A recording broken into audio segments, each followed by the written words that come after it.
Thanks, Ken. All right. Hey, everybody. Thank you very much. Thank you, Ann, for the kind introduction. It's really, really great to be with you. And I am such a proud board member of the League. And I just want to say it's so great that we're all here together today. And I just want to start by saying thank you. Thank you for the work you do in your communities. You know, we, the public, have charged you all as stewards of these community gems. And this is what you do. You carry on this work day in, day out. And it's a profound responsibility. And I know it's a ton of work. And genuinely, the work you do makes the communities that we want to live in. And I just want to thank you for that work. And I think we should all just thank each other, because it's incredible work. Wherever we are, absolutely. Give yourselves a hand. That's a great way to start. Because I've got, you know, your wonderful theaters in all the cities I've ever lived in, and I'm just so grateful for it. So, and I want to help you, give you some information about that. And so how can we kind of keep moving this forward? So we're talking today, claim your impact. You know, I talked about quality of life, and, you know, we do a lot of these things, we know that. But you know what? We provide a lot of other great benefits to our communities as well. We provide economic benefits, social benefits, educational benefits. We're, you know, just leaders in the community. Our reach gets beyond just our theaters, just the arts community. It's about building healthier communities through the arts. And so that's a lot of what we're going to talk about today. So claiming your impact. We have a lot of impact. And I'm going to talk about some different things, but I really, you know, we talk about advocacy and lobbying and stuff, and there's, you know, volumes and libraries of it. But you know what? You can bring it down to 3 simple questions. What's the message? Who gets the message? And who delivers the message? Now, some people ask me, wow, Randy, do we actually need a message? You know, aren't we good? Can't you just see it? It's right here. It's this beautiful building, you know, from the 1920s. You know, if you follow the press, you'll hear things like a couple weeks or months ago, Bill Gates saying, I don't think we should be using charitable dollars to support museums, because when you do that, you're not supporting youth issues. Basically, when you give a grant to a museum, more children are going blind. This is a moral problem. This is pretty much what he said. Or you got former Labor Secretary Robert Reich saying, you know, I don't think arts organizations really should have that charitable deduction. We should talk about that. Can you imagine what this is going to do to business? Or a member of Congress a couple years ago said, you know, all that NEA money going to those, you know, New York City galleries, you know, and all those elitists, you know, there's no place for that. Well, these are the messages that keep coming back to us all the time. And so we got to keep pushing our value message forward. So absolutely we need a message. And if you're still not sure, maybe things are so great in your community, and that's awesome, you probably don't need to hear any of this. There's some great music playing down the street. Go get it, you know. Or, you know, you're in incredible denial. I feel you, and that's okay. We've got phone numbers for you and people standing by to call. So, you know, that's also possible. So there's room under this tent for everybody.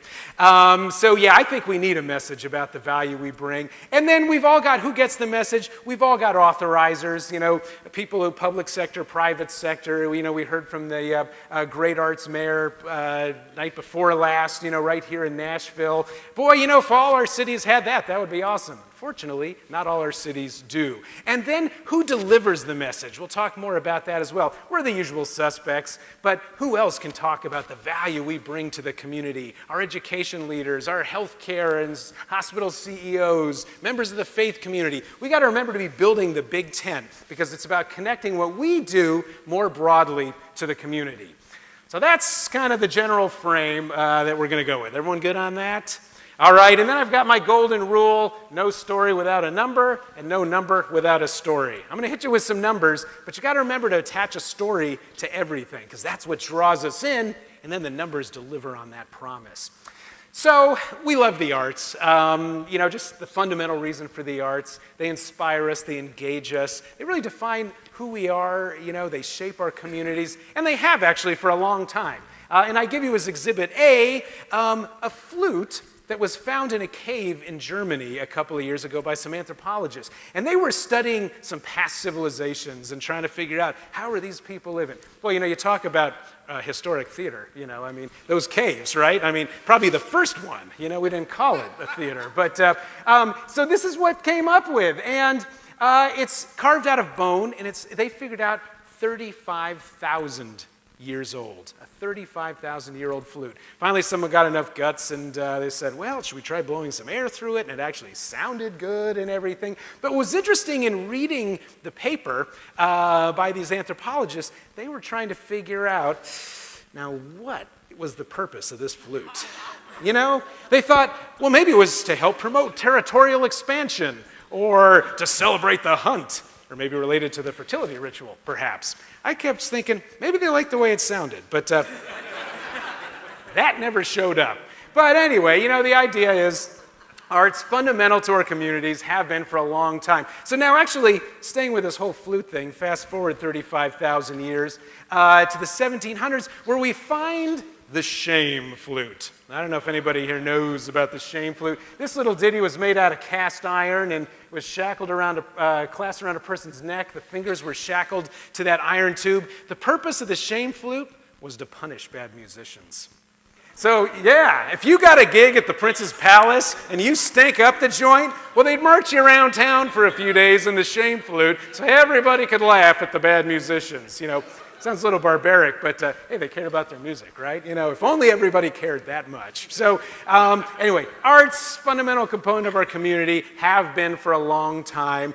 Now, we've all made the case for arts funding, you know, public sector, or to our businesses, or to our community, you know, members of the community. And you know, arts are food for the soul. Well, yeah, we know it. That's why we all got into this, right? But it doesn't really feed the bulldog. You know, we sometimes need a little bit more pragmatic. And just listening to all the sessions so far over 2 days here, we're talking about, you know, the different kinds of ways the arts address our community, whether it's jobs or economic development or attracting workforce, et cetera, et cetera. Lots of ways. So this very pragmatic aspect. We're a pragmatic country, let's face it, you know. So, but even that isn't really a new phenomenon. A lot of you are probably familiar with this picture, George Washington, you know, during the big siege at Valley Forge. And that was a rough gig. You know, you think running these organizations are tough, and I know it's a challenge. This was a rough winter, people. You know, General Washington was trying to figure out, how do I inspire this hungry and freezing arm against superior numbers, well-fed, they're warm, they got lots of ammo. And, you know, he was having desertions all the time. So you know what he turned to? He turned to the arts. He turned to the theater. And he ordered that the 5-act play Cato be performed by Addison. And it was a play about a young Roman nobleman who stood up against authority for something that he believed in. And that play was very inspiring to George Washington and really helped drive his you know, aspiration for this new republic. And so his message was, you know, to people, look, don't get out there tomorrow because I'm telling you to. Get out there because this is the new republic we're aspiring to. And he felt the arts were the best way to convey that message. Now, interestingly, if you look at some military historians who've actually documented that this happened, they also say it happened at a time when Congress was debating a resolution that said plays were detrimental to Republican virtue. So, you know, even then, right? You know, Congress, where are these people? So, true story. So I want to dive into some of these real pragmatic aspects of the arts. And we're going to start about the one that always gets the most coverage, the economy, economic impact. Now, if some of you were looking last January, you would have seen the United States Department of Commerce's Bureau of Economic Analysis, BEA, the top economics shop in this country. They did a research study looking at the economy. They built a whole, it's called a satellite account, the Arts and Culture Production Satellite Account. And what they found is if you look at nonprofit, for-profit, individual artists, all the arts, you know, and culture, you know, very broadly, it's a $699 billion industry in 2012. $699 billion. Let me say, these aren't arts advocates going, shh, shh, shh, shh, wow, look how big we are. This is the top economics chop shop on the planet saying $699 billion. Not only that, what does that really mean? That is 4.3% of the nation's GDP, which is the overall measure. Yeah, there's some clapping over there. Hey, I think we can give ourselves a hand for that, right? It's a great piece of work, and it'll be done annually. But what's interesting is how does that stack up? And so fortunately they did that. Well, look at that. It's bigger than tourism. It's bigger than transportation and agriculture. Those last two have a big Washington, D.C. presence with the size of those agencies. Transportation, agriculture, huge agencies, billions of dollars to make sure we are keeping those sectors rock solid in our country. Well, look at that first column. I think we need to be doing a little bit better shoring up our arts and culture industry, right? So 4.3% of the nation's GDP. So huge, much bigger than anybody expected. In fact, it's kind of funny. Secretary Pritzker, Penny Pritzker is the Secretary of Commerce, and she actually, her name, she gave a quote for the data release, which seems like, yeah, sure, right, why not? But rarely happens. These data came up and people were like, what? No, push it back down, run them again. You know, people just didn't buy it and eventually it worked up. And so it's really, you know, it's really changing some minds, turning some heads. It's a different way to talk about the arts. That's one of those messages. You know, and when you talk to government leaders, you know, elected leaders, they all got three priorities on their minds: jobs, jobs, and jobs, right? I mean, those are the big issues. And so economic really plays. Now, that's all the sectors. Let's drill in a little bit on the nonprofit arts sector. And a couple years ago, Americans for the Arts, every 5 years we publish Arts and Economic Prosperity. It's an economic impact of nonprofit arts organizations, most of you in here, probably about 8 out of 10, and the spending by the organizations and their audiences. So some people ask, why just nonprofits? Well, the fact is, you know, a lot of us get contributed dollars, and those contributed dollars usually are only targeted to nonprofits, and it's an appropriate question to ask. Hey, what's the public getting, you know, for that return, for that investment? And so here is a way to quantify it. We studied 182 communities across the country. We were in all 50 states plus DC. We're in Nashville this time, but we were in Chattanooga and Memphis. Actually, did everybody catch that technology effect? That was all me, ladies and gentlemen. Thank you very much. Feeling pretty proud about that. All right, so arts and economic prosperity, what is it we're really talking about here? So a couple weeks ago, I actually got to go to an arts event, a month and a half ago maybe now. But, you know, when you think with Americans for the Arts on my business card, I'm going to the arts all the time, right? No, you know, I have as much trouble getting out the door as the next guy. But it was date night with my wife. And so we knew it was going to be an arts event. Now, date night, of course, actually starts 2 weeks before because you got to figure out what you're going to do. So it's, you know, we knew it was going to be an arts thing, and Ginny was leaning towards a dance thing. I'm like, yeah, dance is good, but so's theater, you know, maybe even better. And so we got online and we started checking websites and see what was going to be playing on the big Friday night and settled on a theater night. So scored on that. And, you know, pulled out my credit card, popped in the numbers, printed out the tickets, you know, love the e-commerce. So we were all set. So the Friday evening comes. I was informed that we'd be dressing up that evening. And in fact, the evening began with this very necktie. That was right into action. But you know, before the evening even began, you know, there's already some retail spending, you know, related to this date night. So we were dressed up on our way out the door, and on the way to the theater, we stopped and had dinner, right? Isn't that something we all do a lot? Went to a nice restaurant. We spent about $60, and then from there, it was off to the theater and parked in a municipal garage, peeled off my $10, got my stub, went into the theater, and you know, and on our way to the auditorium, you know, hit the facilities, sat down, got our program, you know, in the beautiful theater with the chandeliers and everything, and read about, you know, the play we're about to see, and you know, what's going on with the theater. Now, we'll pause there just a second, because it's only 5 minutes to 8. The play hasn't even started yet. But think of all the industries that have already been touched related to this one date night. Well, it started 2 weeks before when we went online and started checking websites. Most of our organizations, we have people who do web design and computer programming, and you know, I punched in my numbers, I print out the tickets, so you got your finance people, your e-commerce people, all these folks, you know, seeing a little bit of action related to this one date night. Then the big evening comes. I think this actually came from a museum, so, you know, that was good business for them, and went out to the restaurant, $60. Now, well, actually, so this is one of those farm-to-fork places, so everything's grown within 50 miles. So some of those $60 are going to the local growers and producers of the food. And then some of the dollars are going to the waiter who waited on us. That's personal income. And then there's the owner of the restaurant. Some of that money goes to him and as entrepreneurial income. So lots of people seeing those benefits. And then it's off to the theater itself. Parked in the parking garage, it's $10 to the city. Interestingly, it's one of those areas that a dozen, 15 years ago, nothing was going on. The parking garage has been there a long time. But now, the theater is renovated. The downtown area, there's a lot more creative industries. Business occupancy is much higher. Restaurants, all the things that we see grow around that. And that parking garage is probably open till midnight now. I don't know. So they're extending that opportunity.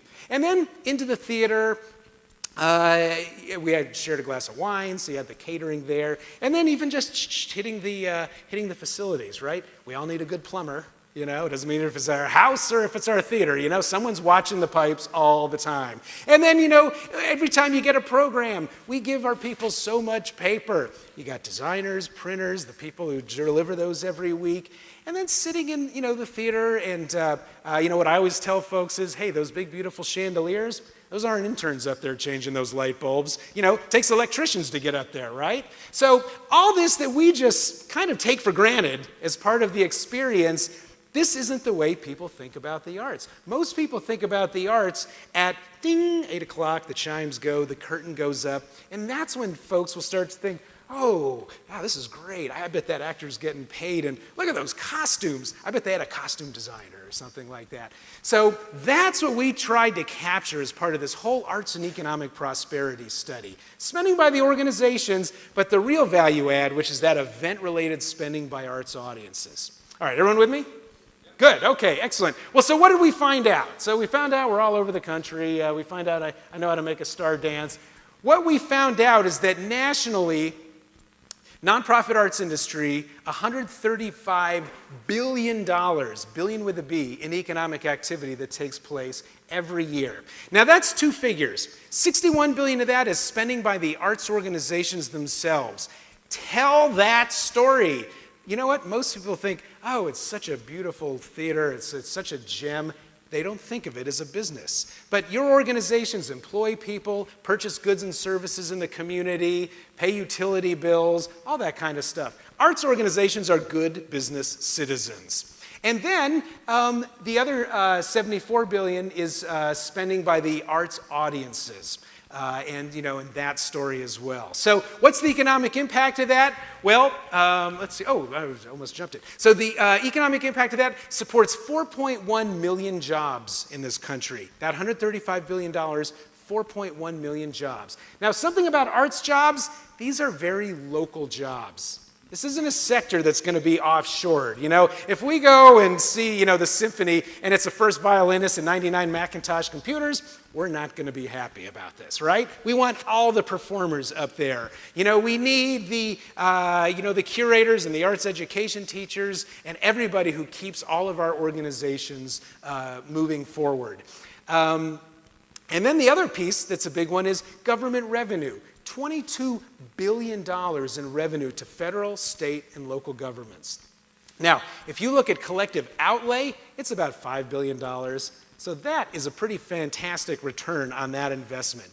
Government at all levels, about $5 billion out, $22 billion into the coffers. So don't let anybody say it's a drain on the economy.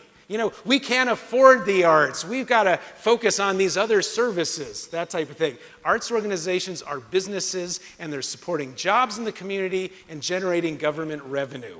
Now, everything has an economic impact. That's no real surprise. The dog catcher's office, the library, everything, anytime a dollar changes hands. But few industries generate the kind of event-related spending that ours do. And again, just think about the last time you went out to the show. So we surveyed, as part of that economic impact study, 152,000 attendees at arts events across the country.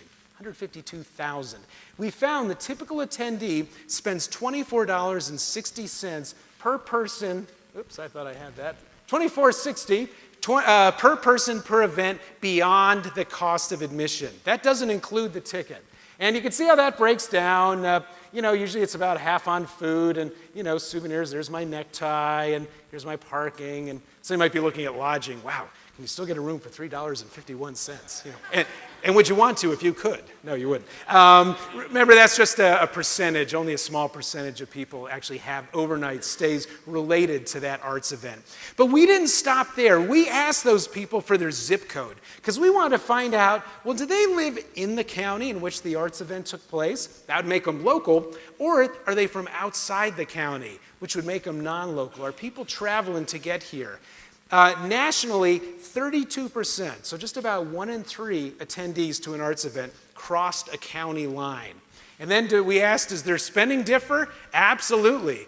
The non-local attendees, $39.50 per person versus, so almost double what their local counterparts are spending. So when you can bring those people to town, they're spending more money. And they've got, that's where you find the lodging costs, that's where you find higher transportation and meal costs. Now, we didn't even stop there because in the past, people have said, well, yeah, I guess it makes sense, but, why are those people aren't here for your event? You're just the add-on. And so for this study, we actually tackled that. We asked each of those non-local attendees a really simple question. Why are you here? Are you here on business? Are you here visiting friends and family? 59% said, oh, we came specifically for this arts event. That's what drew them. And then we asked their local counterparts another question, which was, well, let's say this arts event wasn't taking place tonight. Would you have stayed home, done something else? 42% said, oh, we traveled to a different community to attend a similar kind of arts event. Isn't that interesting? Because arts spending is a discretionary expenditure. It's not like rent or food. You could spend it here, there, not at all. It's totally up to you. And so what this says is, yeah, I'm going to go and I'm going to spend, in the community, and the arts are what's drawing me to that community. So that's why I say a vibrant arts community is good for local merchants. So, it's drawn people to the community, and it's keeping our neighbors and their hard-won discretionary dollars right here in town. So remember when I said who delivers the message? Well, how about your economic development folks, your tourism folks, your restaurateurs? This is like catnip to them, that kind of local versus non-local attendance data. So when it's time to talk about the value of the arts and testify to city council or something, make sure you've got those people there. And in fact, all the restaurateurs, I think they all learn the same talking point at restaurant school, because I hear it 100 times. They say, well, I don't need to check the weekend section to see if there's a great arts event taking place. I can see it in my establishment. It's cheeks and seats. And or the other one I've heard is derrieres and cafe chairs. So you may not know that one, right? So anyway, data that connects you to community priorities and also brings people, to your team. All right, so let's go to the next slide. Now, here's a website, americansforthearts.org/economic impact. If you were one of those 182 communities that we studied, all your data, everything are there, your reports online. Everything I'm going to talk about is free, it's online, I'll give you my email, etc. But let's say, you were one of the other 19,000 cities in this country that wasn't part of this study. Well, we developed what we call the Arts and Economic Prosperity Calculator. And so go to the website there, and all you do is you pick one of 6 population categories up here, and then you put in an expenditure figure for your organization or group of organizations, and then an attendance figure, hit calculate, boom. This all populates with estimated economic impact of your organization or whatever you choose to put in there. We've had this up for 10 years. Folks have used it to great success. There's a little button, it's like the fine print. I'd encourage you to read that. I don't want to be in the business of helping people run with scissors. But, it's pretty easy to understand. Here's what the data are. Here's what they aren't. So that's economic impact. And I tell you, a lot of people think, God, is that how we should be talking about the arts? I don't know. But you know what? Man, it moves the needle better than anything else. So keep that in the wheelhouse. All right, that connects very closely to cultural tourism. And your organizations are just major destinations for tourists and domestic travelers, because it's history. Oh, one thing I was going to show you first. All the reports are online, they look kind of like this. But if you turn to the back of all the reports, you're going to see a bunch of logos of national organizations. America, DC, is the land of national organizations. There's so many national organizations in DC, there's a national organization for the national organizations. Welcome to Washington. But you can actually make this work for you because there's like the U.S. Conference of Mayors. That's who all the big mayors go to. That's their organization. Or the National Association of Counties, state legislators. Let's see, the U.S. Chamber of Commerce or the Conference Board. That's where, the business leaders all go to and do their work. And even tourism folks. They go to Destination Marketing Association. They are all national partners on this research study. Why? Because they buy into this message. They believe that the arts are a fundamental component of a healthy community. And two, they buy into the research, they buy into the methodology and the results. Now, if they thought this thing was going to stink down the road, they're not going to get anywhere near it. So you can feel confident talking about these data. All right. Now I want to jump to cultural tourism. Just a real quick statistic. This is a major economic development issue in communities. Every place, the U.S. government, communities, we're trying to bring people to our community, and those people bring money and spend it. And it's just a major economic development strategy now. Well, the feds have been tracking for years people who come to the United States, travelers by airplane, and they ask them on the way out, hey, what'd you do while you were here? Interestingly, there's a growing percentage of the travelers, including the arts and museums and theaters and musicals, that type of thing, why they're here. What we do is effectively an export industry. So think of it that way. And the U.S. government actually, the Obama administration, has made international tourism, bringing tourists to the United States, a major priority and charged the Department of Commerce with doing something about that. And so, they got the Travel Tourism Advisory Board. They did all the Washington, D.C. stuff. But at the end of the day, you had to have a marketing piece. And so, there's the Brand USA, which is the marketing arm of the organization. They created a video that was going to be used to show in other countries to attract travelers to come to the U.S. Now, if you look at the composition of a lot of these DC policy things, you got like people, oh, we're here to make airports easier to get through, and I'm here to make it, rental cars easier, the amusement parks, all that kind of stuff. Yeah, but you know what? The traveler these days is looking for the authentic cultural experience. Domestic travelers, international travelers, this is where you come in. Your organizations tell the story of your community. You are the history of a community. And that authentic cultural experience is what travelers are looking for. So amazingly, the conversation changed to, we need a video about amusement parks. To one that was very rich in arts and culture. I love that we're here in Nashville because Roseanne Cash actually does the song to it, and I'm just going to play this real quick. It's about a minute. Called Land of Dreams. I heard you calling from the start. A river runs through both our hearts. 1,000 shades of something new. I cannot wait to play for you.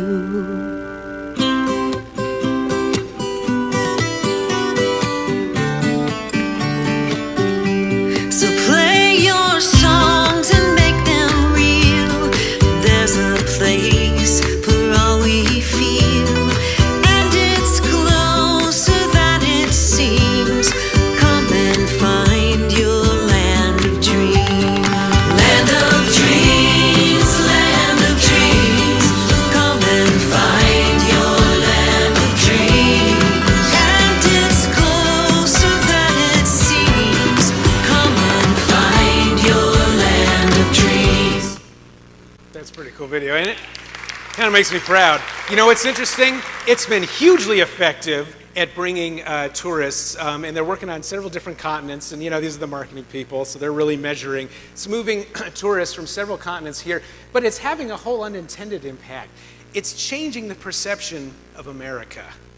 And you know what? Oh, by the way, 23 different art forms in there if you want to count them up. So, art's really rich in this.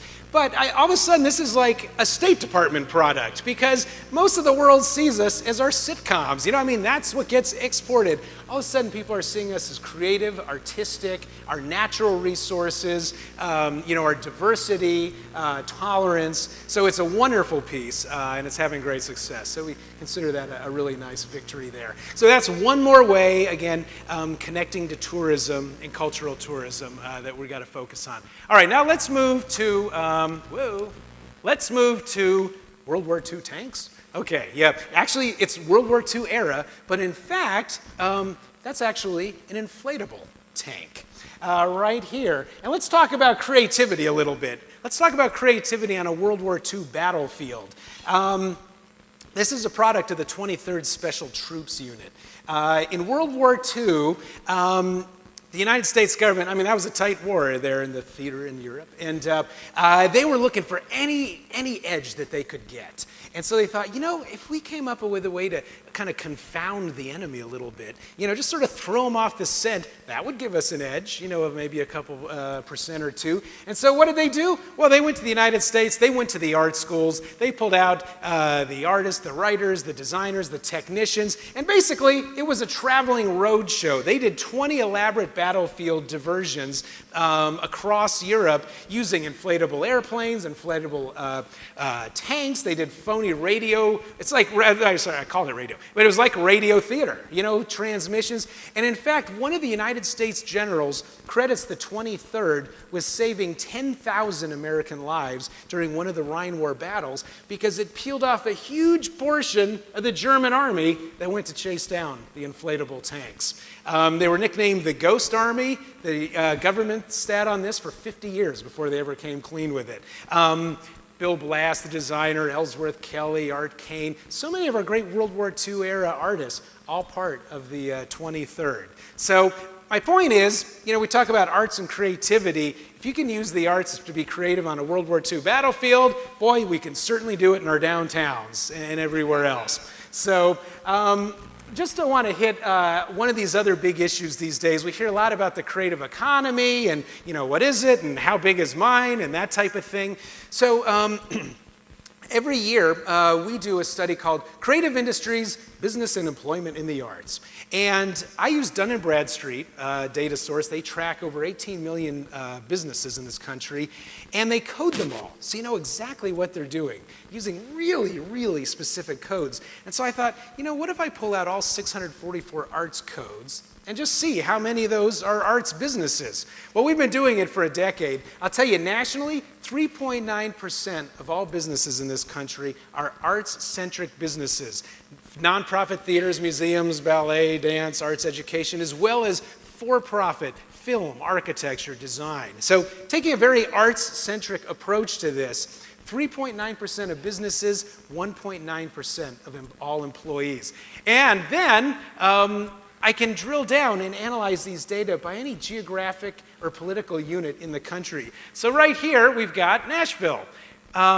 2,655 arts businesses that employ over 13,000 people. Now, check out their ratios. 6.5% of all businesses and 3.1% of all employees, way ahead of the national averages. Boom, Nashville, and so huge industry. But you know what? A lot of people think, oh yeah, well, I guess there's music or there's technology. Here's a way to quantify this geographically, or here's a political one. Let's see, is this going to go? All right. We got anybody from Chicago area here? All right, there's one. Well, you probably know about the Zombie District. This is a congressional district, ladies and gentlemen. This is like a gerrymandering party, watching these, looking at these different reports. This is actually a median in a highway, but this is all one district. 852 businesses that employ 2,000, just about 3,000 people. You can see the numbers tell the story.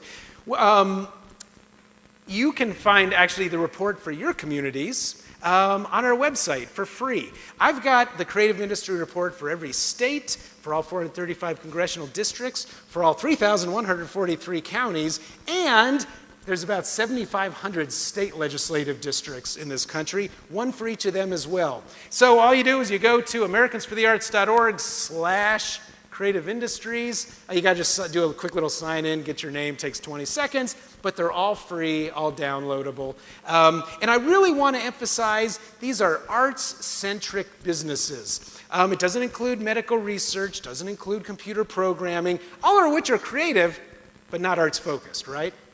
Now, I was actually presenting these data to some economists a year or two back, and you should thank me because I hang out with these people, so you don't have to, by the way. But one of them asked, he said, well, what about morticians? Did you include morticians? And I was like, no, but bring it. Maybe I'm missing something here.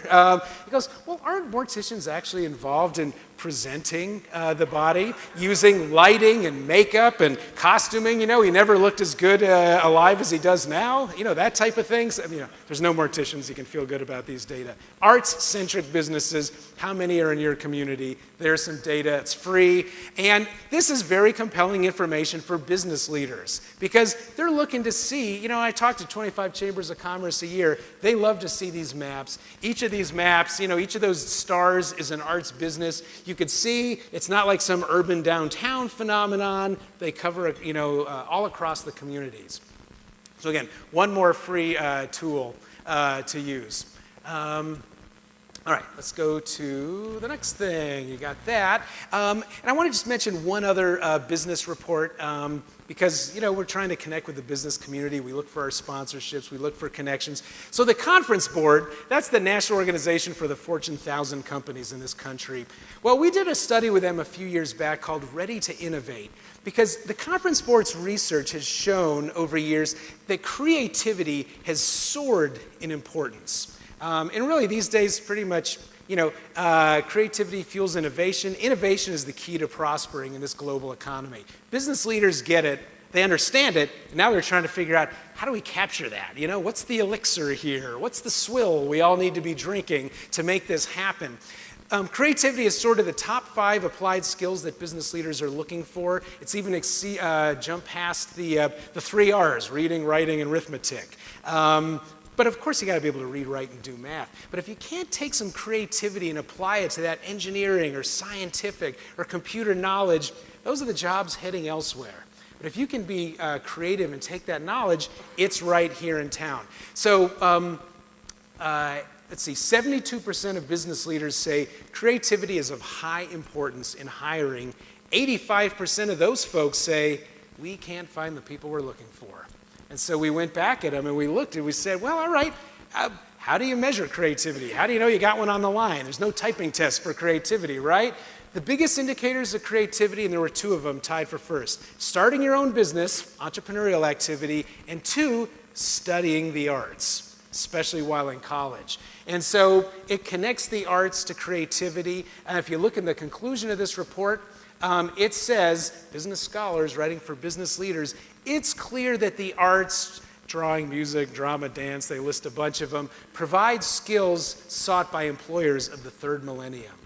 So this is really powerful. It's called Ready to Innovate. It's online. It's free. Just Google it. I'll give my email later. If you can't find it, I'll send you a copy. So one more way we're connecting to our business community. And remember, what's the message? All right, art's key to the 21st century workforce. And who's delivering the message? Well, this will get your business leaders on board. And so this is what this starts to look like. So you're looking right here at a Stanford scholar, in 2013, Nobel Prize winner for medicine. And they called him up and they said, wow, congratulations, who was your most influential teacher? And without missing a beat, he said, my bassoon teacher. Growing up, because it was studying music where I learned the habits of mind that made me successful as a scientist. Pattern recognition, problem solving, perseverance, all the things that, takes to be a great artist.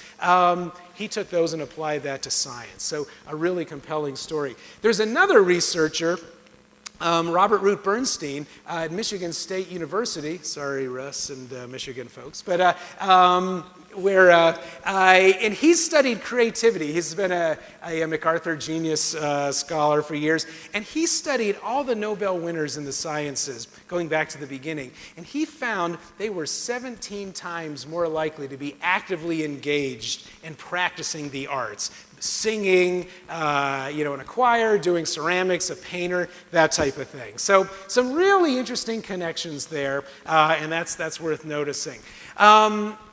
So then I want to now jump sort of in our remaining time here to a really pressing issue now, and one that's red hot, and that's arts education.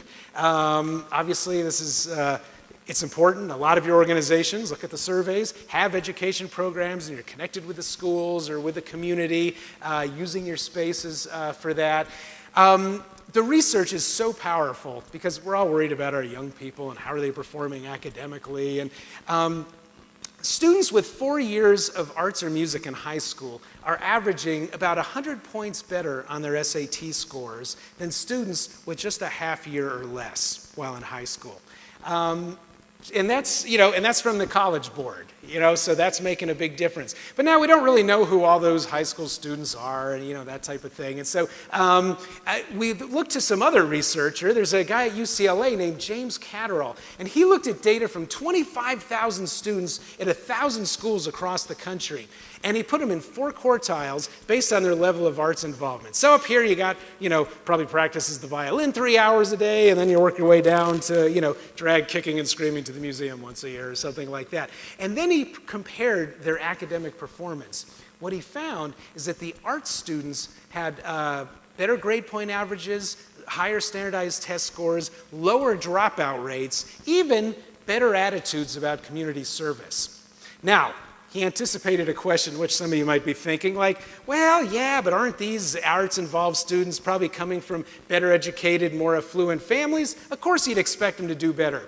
So he controlled for that. He went back to his 25,000 students and looked at the lowest socioeconomic quartile, your Title I schools, your low-income communities, and he ran the same analysis and found that not only did the results hold, there was an even greater disparity between the arts involved and the non-arts involved students. Really powerful research, which makes the case that if you care about our young people and you care about academic performance, you gotta support the arts and arts education. Absolutely, that's appropriate. Every 10 years, the Department of Education does a big national look at how much arts education's out there. And what they found in the last look is that there's been some sort of, general drop-offs in the aggregate. A lot of us have seen that. The budget cut times come, and first thing to go, it's arts and music, right? But in the low-income and Title I schools, a huge drop-off, over twice the rate than any of the other cohorts.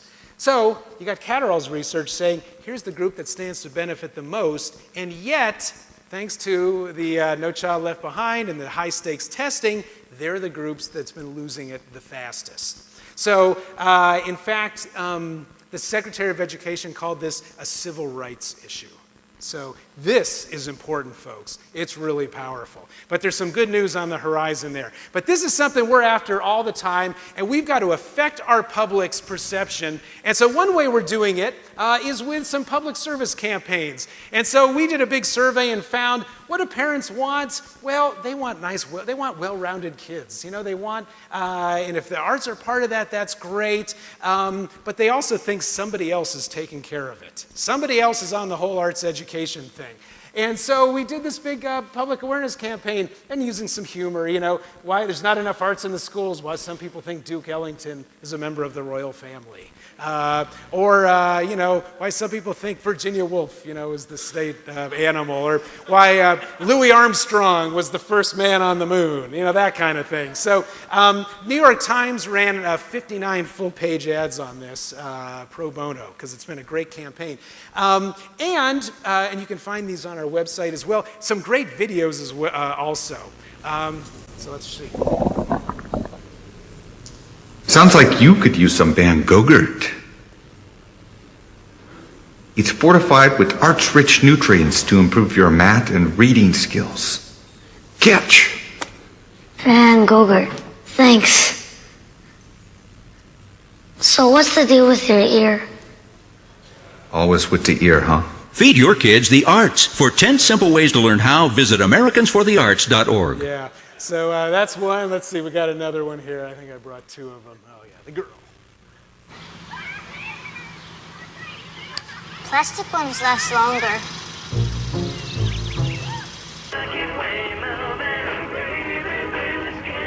Pork bellies close steady due to speculation that demand for bacon-related products. Read me this one, Daddy. Okay, honey. The less art kids get, the more it shows. Are yours getting enough? Art. Ask for more. AmericansForTheArts.org. Thank you. That was in partnership with the Ad Council. The idea is that, without the arts, a less well-rounded child, and using some humor. That's Alec Baldwin doing the voiceover on that.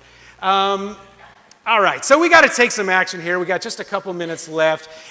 Advocacy, taking political action. A lot of folks think, I'm a nonprofit, I can't do that. You know what? Yes, you can, and if you don't do it, someone else is doing it on another issue. Yes, you can. Yes, you should. And it really makes a difference, too. A lot of people think, well, I don't know what to do next, or I'm just one person. Does one vote really matter? Well, you know what? Absolutely, one vote matters. And here is some great examples. One vote gave Oliver Cromwell control of England. Andrew Johnson avoided impeachment by one vote. Texas, California in the Union by one vote. Presidents, Jefferson winning just by one vote in the Electoral College. Now, didn't work well for everybody. Poor King Charles I should have made a few more phone calls. 68 votes to behead, 67 against it. Boy, that close! So anyway, it makes a difference, even just one vote. So No Child Left Behind. There was some big news in Capitol Hill last week, and so this is a cartoon, come away from the window. You don't want to be a child left behind, do you? Well, this was me growing up. Sounds good to me, the arts, PI, I was always the kid looking out the window. No Child Left Behind is really, it's the high stakes testing and high standards, which means, half our schools are failing. But we just haven't been able to get this reauthorized for years. Well, I'm proud to say Tennesseans, Lamar Alexander, who is the chair of the Senate Education Committee, has pushed through a bill last week. It's a new authorization bill for the Elementary Secondary Education Act. It's called Every Child Achieves. And it's a bipartisan bill. Oh my God, Washington, D.C., people are working together. And 81 votes by senators. There were 200 amendments. I would also add Patty Murray from Washington State, so we got some other folks there. There were 200 amendments to this bill. But they got it through it over about 2 weeks. 81 senators voted for it, and there's at least 11 arts-friendly provisions in there. It keeps the arts as part of a core curriculum area, along with math and science. It includes, absolutely, that's appropriate. This is good news. It makes the arts eligible for, the $1 billion in Title I money. There's professional development money in there that the arts are eligible for. Now, that's the Senate version. The House did another version, very partisan, and it was a very partisan piece. Barely passed. It's got a couple of arts-friendly provisions. So that's okay. Now, if you remember your civics, that's now going to go to conference committee. And that'll probably start later in August and into the fall. And they're going to reconcile their bills together. So good so far, but we got to shore it up. We got to keep those arts-friendly provisions in there. And so we've all got to do take some action here. So on our website, there's a whole, you go to AmericansForTheArts.org, click on advocacy or arts education, you'll find it. It's our Navigator series. And we've got a whole report on arts education data, on advocacy and how to take action. But you know what? We're talking arts education, but this is just advocacy and policy in general. And so what I wanted to pull out the arts policy wheel because developing policy locally, statewide, federally, it starts with a policy idea and then you bring research and on down the line. Well, it's hard to read there, but we actually use the example of a a teenager, and I've got a 17-year-old teenage boy at home, trying to get the keys to the car. So this is actually the example we used, and someone dared us to put in the report. By God, there it is. But you know what? This teenager, he's looking for a policy. He knows what the end goal is, getting the keys to the car. And then coming in with the research, right? So we've got an idea, and he might say, well, 77% of his friends' parents let them have their cars, So, he's backing it up with some research. And then maybe some professional development. How do we get better at this? These conventions. Well, maybe he goes to YouTube and looks some good talking points, for how that worked. Some strategic alliances. Maybe bring in an uncle or a sibling to vouch. And then visibility and awareness, maybe to make his issue more visible. He'll tell a story at the dinner table about how his friends are going to the grocery store and doing all these other wonderful things. And then advocacy. Finally, the ask. May I have the keys to the car? And, if that's a yes, we've come full circle. This is the policy wheel. This is in the report, and it's really played out there. As you develop advocacy strategies, this is a fun way to go. It's all in there. These are all free to use. So, you need an ask, and we're going to start to tell you what the ask is. We all have a job to do here. So we've got the Arts Action Fund, which is sort of the political arm of Americans for the Arts, and it's artsactionfund.org, and it's free to join. And you just put in your name, your address, your email, and when it's time for a vote, we will send you an email along with some talking points, and say, give your elected leader no mercy. Send them an email, give them a phone call, have everybody else send this person an email. So right here in Tennessee, everyone in the database, that's going to be going to Senator Alexander, and on down the line. So we'll take care of all the back work for you. It takes 2 minutes. Say if you can pick your nose, you can join the Arts Action Fund. It's that simple, people, and it's a free and easy way to take action. So artsactionfund.org. All right, so let me wrap up here. What you're looking at actually is a picture from the Louvre in 1912. Bad news. The Mona Lisa got stolen. I don't know if this is a true story, actually. In 1912, the Mona Lisa was stolen. It took them 2 years to get it back. But in the 2 years that the Mona Lisa was gone, more people went to see where it had been hanging.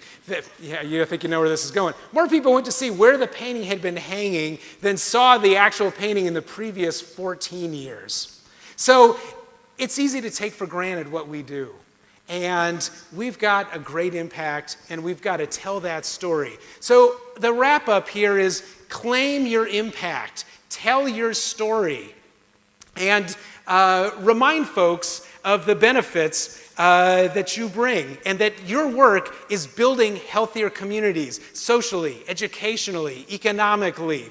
And I just want to say thank you for everything you do to advance the arts, because everything you do to advance the arts is important, and you're important for doing it. So thank you very much. Thank you. That's my email. Sorry about that. rcohen@artsusa. Oh, thank you very much. You're very kind. Thank you.